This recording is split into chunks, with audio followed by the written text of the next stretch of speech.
కాంగ్రెస్ మాజీ నేత మాజీ మంత్రి తాటిపర్తి జీవన్ రెడ్డి నేడు బీఆర్ఎస్ లో చేరనున్నారు. జగిత్యాల జిల్లా కేంద్రంలో ప్రజా ఆశీర్వాద సభ పేరిట సోమవారం బీఆర్ఎస్ పార్టీ బహిరంగ సభ నిర్వహిస్తోంది. ఇక ఈ సభలోనే బీఆర్ఎస్ అధ్యక్షుడు మాజీ సీఎం కల్వకుంట్ల చంద్రశేఖరరావు సమక్షంలో జీవన్ రెడ్డి ఆ పార్టీలో చేరనున్నారు.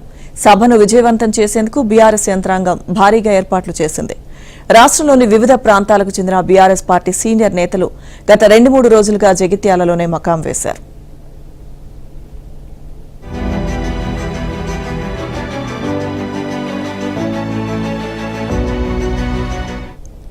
గతేడాది ఏప్రిల్లో ఎల్కతుర్తి సభలో పాల్గొన్న కేసీఆర్ సుమారు ఏడాది తర్వాత జగిత్యాల సభ ద్వారా మళ్లీ ప్రజాక్షేత్రంలోకి అడుగుపెడుతున్నారు. ఇక ఈ నేపథ్యంలో బహిరంగ సభలో కేసీఆర్ ఏం మాట్లాడతారన్న దానిపై అటు పార్టీలోనూ ఇటు ప్రజల్లోనూ ఆసక్తి నెలకొంది. జగిత్యాలలోని వివేకానంద స్టేడియంలో సభ నిర్వహిస్తున్నారు. కేసీఆర్తో పాటు సుమారు 50 మంది వరకు వేదికపై ఆసీనులయ్యే అవకాశం ఉంటుందని నిర్వాహకులు తెలిపారు. జగిత్యాల, కోరుట్ల, ధర్మపురి, వేములవాడ, చొప్పదండి అసెంబ్లీ నియోజకవర్గాల నుంచి సుమారు 1,00,000 మంది ఈ సభకు హాజరవుతారని అంచనా వేస్తున్నారు.